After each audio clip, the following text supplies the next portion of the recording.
So, in behalf of South Dublin County Council, the Social Inclusion, I'd like to welcome you to the Flavours of South Dublin. It's our second edition this year. And since we're celebrating the flavours in the South Dublin County Council, we thought it would be a great idea to have a cooking demonstration stage as well. So our very first chef this afternoon is the lovely Kay Tyrrell. And just to pick a bit of courage for her, I'd say we give her a good round of applause first. Kay is going to teach us some tricks on how to prepare an Irish stew. A traditional Irish stew. That's the key word in it. So, ladies and gentlemen, if we're all ready,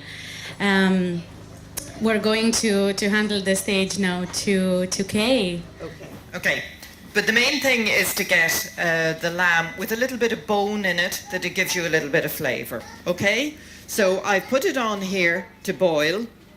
And when it comes to the boil, I then drain it off, which you're going to have to imagine, okay? And then I put it on again and I skim it, because you get a little bit of a skim on the top of the lamb. Okay, so that's going on now. And then I'll get my onions ready. Some people put 1 onion, 2 onion. A lot of this is just a matter of choice. I find the red onion's just a little bit too strong for it. I think that the white onion is just much nicer, okay? And what other ingredients will we need? So we have the meat, and we'd have the lamb, we'd have the onions chopped. Yes. And what other ingredients will we need? The next thing you do is you get yourself some nice fresh thyme, straight out of my garden this morning, okay? And just roughly fold it over, get a little elastic band, and just tie it up and pop it in. Now, if you don't have fresh thyme, don't worry, just use dried thyme. It gives the same amount of flavour. Most recipes say carrot and turnip. Some people, I've had chefs who insist on putting celery in. Again, you can just decide yourself what vegetables you prefer. So that lamb now will take a little while, so we'll leave that cooking away with the onion to give it flavour, and then we'll prep our carrot and our turnip. This is very much a winter veg. As I was saying, a month ago I didn't know it was going to be 29 degrees today, so... But anyway, there's nothing you can do. It's always nice in the evening time, winter or summer, I think, because it's a white stew. It's it's very light. It's not very heavy at all, so it's very flavoursome. Now, for those who have never seen one of these vegetables, can we show it up to all of the different communities we have here? I think most people are Irish here, are you? You need the old turnips. Okay. Now, and just take a good bit off the outside. And again, we'll chop them up.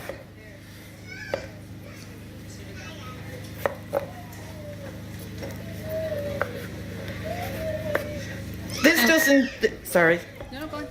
This doesn't take very long to cook. And like a lot of these things, it's much nicer the following day. And then it also gives you a chance to skim off any fat that comes up to it as soon as you take it out of the fridge in the morning. Then you can just do that. And Kay, just to ask you, sometimes when we cook, we happen to cook way too much than what we can use. Is this one of the dishes that you could freeze? No. And defrost? Okay. You could freeze the meat part, but I find carrots do not freeze. They just they hold the moisture, and they just don't. It doesn't work. But certainly, if you got as far as cooking off the meat and the onion, then yes, you have no problem there. It will freeze. Brilliant. And where would you normally buy your ingredients? Funny question, but one must ask. Well, I must say now that I went into my local SuperValu for this, and I found the butcher extremely helpful and giving me his mother's recipe and everything. So we have so far the meat. We had the meat our on. lamb. And for those who have joined us a bit later, we have put onions and carrots. Yeah. And turnips. That's right. And what other ingredients would we need well, for we this dish? we could add the seasoning now. Black pepper. I know some people like white pepper. I wouldn't be so keen, but now you kind of end up with layers. You know, you have your meat in the bottom, and then your onion, and then your turnip and your carrot, so that you know it's layered up, and that makes it nicer then when you're going to serve it. Can't have a dirty kitchen, can I?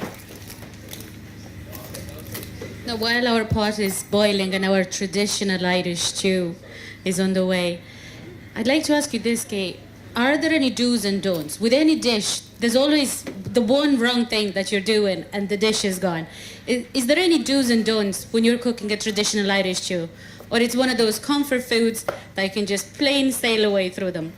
I think the one thing that I would say is a lot of people think you can make it with beef. And that is really a no-no. It's just not a beef dish. It's a lamb dish, and that's the one thing. But like I say, you have a lot of choices after that in vegetables and things. This is one that I've already done, but I just want to just put the potatoes in there now for a little while. Are there any particular type of potatoes, Kate, that you brought today? I brought old potatoes, roosters. They do better because they break down easier in the stew. New potatoes, I don't think really works. I think it's the old potatoes. Well, it's kind of a winter dish anyway, so in that way, old potatoes and an old lamb as well. Okay, so that's it. And then you just need to, again, potatoes, these potatoes at this time of year, you're just changing over from the old to the new. So, you know, they're not perfect, but they're fine for this. They're absolutely grand. And once they go into the flavour of the stew, it just works out very well. If you don't think that your meat has enough flavour in it, I just got a little packet of just bouillon, stocked cubes or anything like that. And you can just add just a little bit of that to it as well, just to give it a little bit of extra flavour. It's like anything else when you're cooking it maybe for the first time. The second time you might not do something, you'll just change things a little bit, you know? And while our pot is boiling, for our lovely audience today, would you like to tell us a bit about yourself, Kay? A bit about your background or your passion for cooking? Well, I've been cooking for a long time, and I've had a couple of restaurants myself, but a long, long time ago. I had a wine bar, and I had another restaurant called Turf and Surf, which was down in Cork, and we just served steak and seafood, and we were one of the first BYOs in Cork. That was like before museums were born. But I now work in a residential place for active retired. I have 19 residents. I think we've 7 or 8 of them over 90.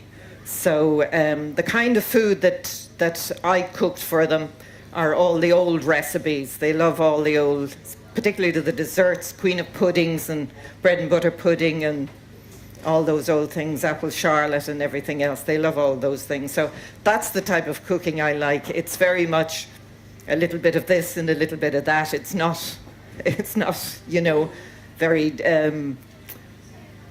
precise. Because I wouldn't be a precise chef at all. So that's me at the moment. That's what I'm working at. And I've been there now for about 6 years.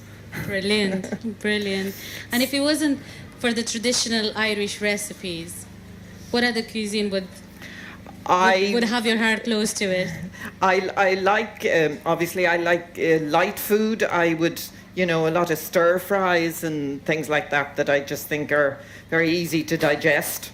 No particular country or anything. It's just, it would be my take on whatever, something like that. That's just me. I wouldn't be into heavy, rich, creamy dishes or anything like that, you know. Brilliant. One other tip that I might give, some people don't like the stew to be very runny. So what you can do is you can add what's called a roux, which is an ounce of butter and an ounce of flour. So you melt your butter and you add your flour, and then you add hot to cold.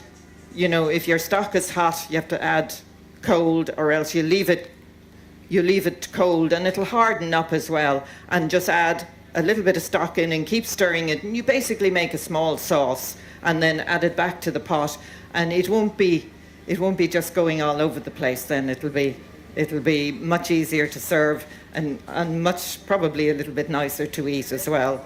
Now, I have thickened the one I prepared earlier. I thickened that one up, but obviously this one now is just cooking away there. One of the most important things there is the first time that you bring it to the boil, that you do drain it, and then you fill it up with cold water again and bring it back up to the boil. That will take a little while to do, and at the end of it all, then that's just what it looks like.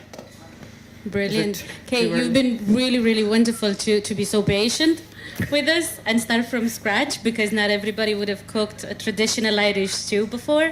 So for those who joined us a bit later, would you mind just recapping on what are all the ingredients that we need? Okay. Well, your lamb, which, as I explained earlier, you have a choice of lamb. Now, don't buy the most expensive lamb. I saw it priced at €25 a kilo, but it's a waste of money, you know, because it's fine just for quick grilling, but it's not for long cooking. It just doesn't work. Just get your lamb with a little bit of bone in it, a little bit of fat as well. It'll, you know, you can skim it all off, so you're not having that. And then your onion, your white onion, I suppose I should have said, and then thyme, either dried or fresh. And at the moment, the fresh thyme is just lovely. And then salt and black pepper. Again, I don't think some people are fans of white pepper. I think it might be just a little bit too strong for it. You know, the black pepper is nice.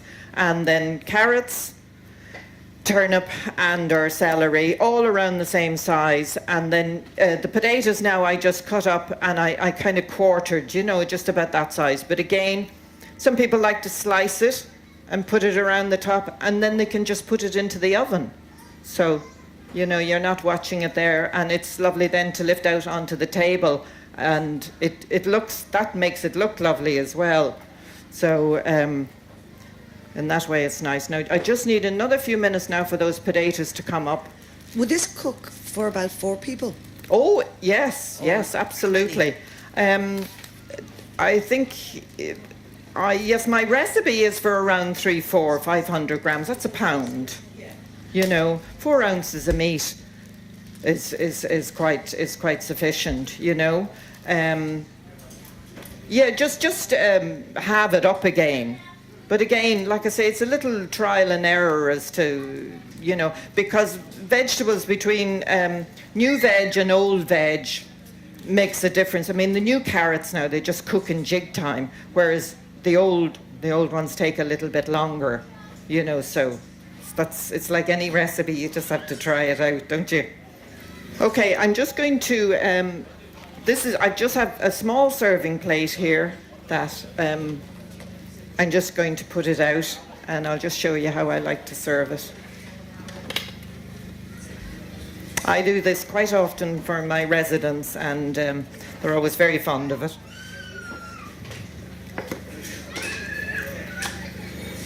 My little summer plate. Hope this takes heat. It smells wonderful, I must say, from here. It's very tempting, ladies and gentlemen, very tempting.